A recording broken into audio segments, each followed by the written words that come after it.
You know what really gets me thinking about the future? It's not flying cars, it's not space tourism.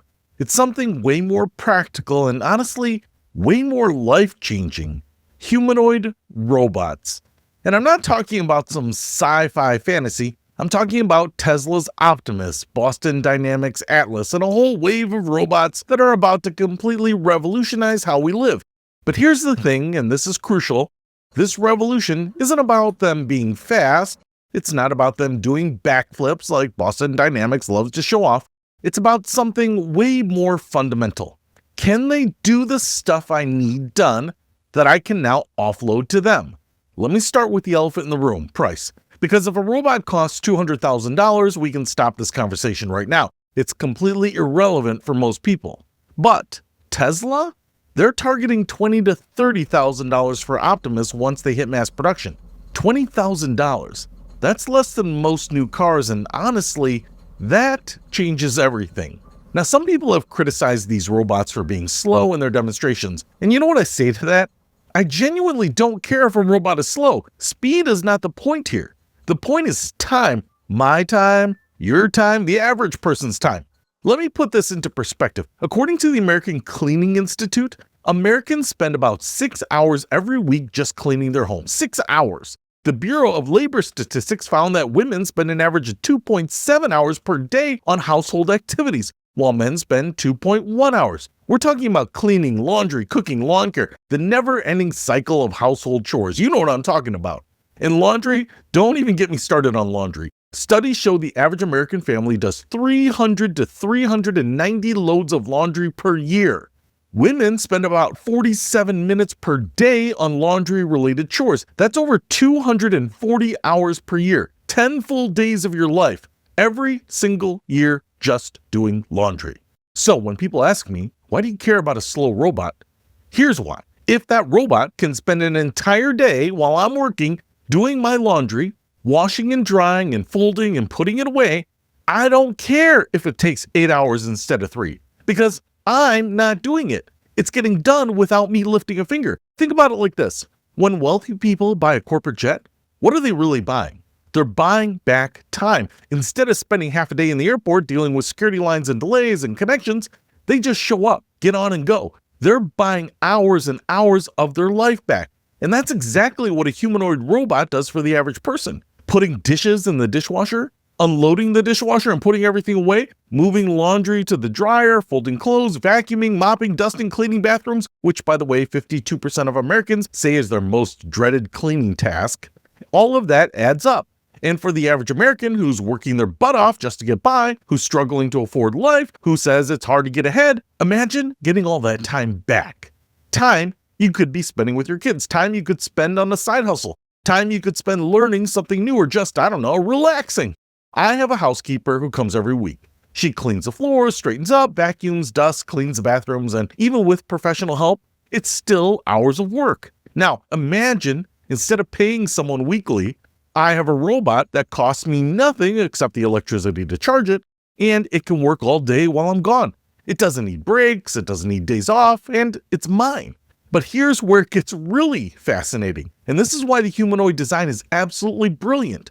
Everything in our world is built for humans. Our doors, our cars, our lawnmowers, our ovens, our snowblowers, our tools, everything. I've looked at robotic lawnmowers like Yarbo. I've got about an acre of land with some ditches and uneven terrain. But here's the problem. I don't want to bury a guide wire around my entire yard. I don't want to build a little shed where the mower goes back to recharge. But with a humanoid robot, it just uses my existing riding mower or my push mower. The robot is backward compatible with all my human technology. We don't need a robot mower with AI, a robot car with AI, a robot stove with AI. The robot itself has the AI, and it can operate everything we already own. It can open my oven, set the temperature, set the cook time. It can use my stove. It might even be able to drive my car someday. And as far as my lawnmower is concerned, the robot is just a human, maybe slower, maybe more methodical, maybe less likely to miss spots, more patient for sure. But functionally, it's just a human.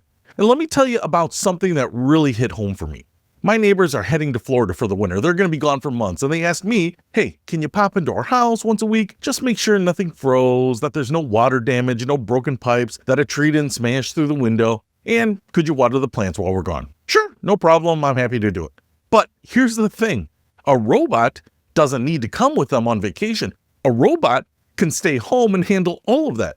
Flush the toilet so mildew doesn't build up, water the plants, check the temperature, investigate any strange sounds in the middle of the night, pick up packages from the front porch and bring them inside, take the garbage cans to the curb and bring them back, keep the home secure from squatters or burglars. The robot becomes the perfect house sitter. And honestly, it's better than asking your neighbor.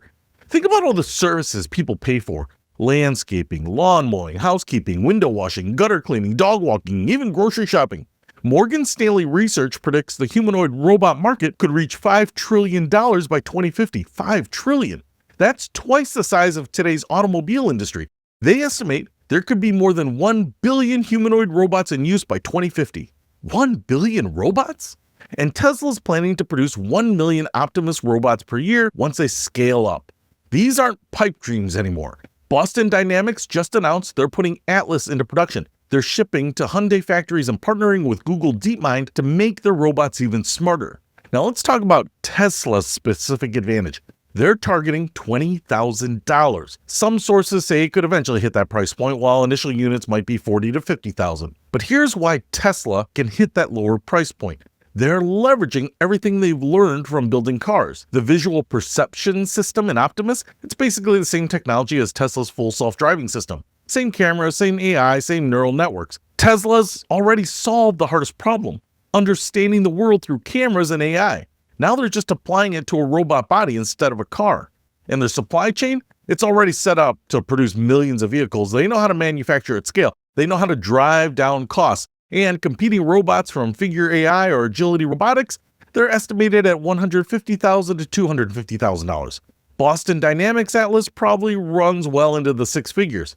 But Tesla's going for $20,000 to $30,000. That's a big difference. And that's the difference between technology that only corporations can afford and technology that middle-class families can actually buy.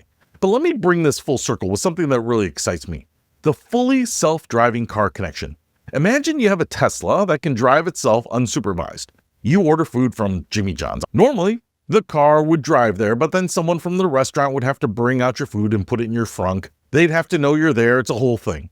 But what if your humanoid robot got into your self-driving Tesla, rode to Jimmy John's, walked inside, found the bag with your name on it, grabbed it, got back in the car, and brought it home to you? Then opened up the bag, put it on a plate, and put it on the table for you. So you come downstairs and your dinner is ready. Suddenly, you have what amounts to a personal assistant that would cost you $100,000 a year in the real world.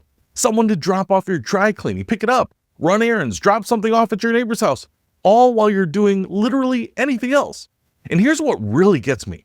This isn't just for the wealthy. This isn't just for tech bros in Silicon Valley. If Tesla hits that $20,000 price point, this becomes accessible to average families. Families who are already drowning in chores and errands and responsibilities. Families where both parents work full-time and still barely have enough hours in the day. What would you do with an extra 10 to 15 hours per week? What would that do for your quality of life, your stress levels, your ability to be present with your family?